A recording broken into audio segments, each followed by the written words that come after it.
নমস্কার, কেমন আছেন সবাই? আর কে বং কিচেনে আপনাদের স্বাগত জানাই। বন্ধুরা, আজকে আমি কাঁকরোল দিয়ে একটি রেসিপি বানাবো। কাঁকরোল তো আপনারা অনেকভাবেই খেয়েছেন। আমি এই কাঁকরোলটা দুদিন আগেই বাজার থেকে এনেছি, কিন্তু কাঁকরোলটা কিরকম হয়ে গেছে সেটা আপনাদেরও নিশ্চয়ই এরকমই হয়। তাই এই কাঁকরোলটা আমি কিভাবে রান্না করি সেটা আপনাদের কাছে শেয়ার করলাম। বন্ধুরা, আমি কাঁকরোলগুলোকে ঠিক এইভাবেই ছোট ছোট করে কেটে নিয়েছি। কড়াই সর্ষে তেল দিয়ে দিলাম।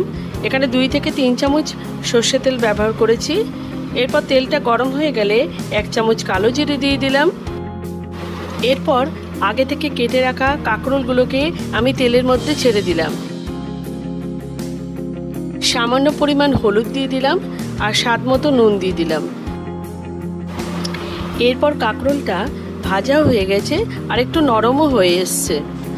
দিয়ে কাঁকরোলটাকে ভালোভাবে নাড়াচাড়া করে ঢাকা চাপা দিয়ে দিলাম। আমার ভিডিও যদি আপনাদের ভালো লাগে তাহলে লাইক, শেয়ার অ্যান্ড সাবস্ক্রাইব করবেন। এখানে আমি 1 চামচ লঙ্কা গুঁড়ো দিলাম। ঝালটা আপনাদের নিজেদের পছন্দ মতো দেবেন। এরপর আমি একটা মিক্সি বাটি নিয়ে নিয়েছি। মিক্সি বাটির মধ্যে একটা মশলা তৈরি করে নেব।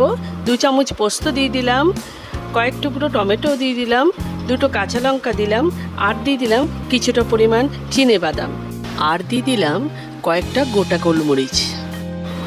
এরপর জল দিয়ে এটার একটা পেস্ট তৈরি করে নেব।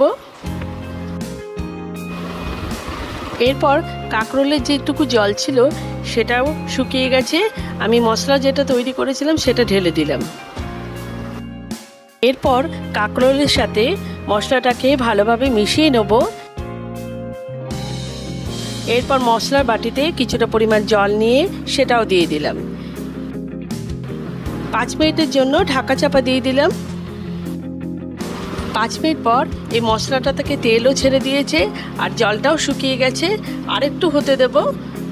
এরপর একদম শুকনো হয়ে গেছে। ঠিক এই রকম হবে। বন্ধুরা, এটা খেতে খুব ভালো হয়। এরপর পরিমাণ মতো চিনি দিয়ে দিলাম। এরপর আমি ধনেপাতা কুচনো দিয়ে দিলাম। তাই বন্ধুরা, গরম ভাতে কাঁকরোলের এই রেসিপিটা আপনারা বাড়িতে বানাবেন। তাহলে আজকে ভিডিওটা শেষ করছি। পরবর্তী আরেকটা ভিডিওতে দেখা হবে।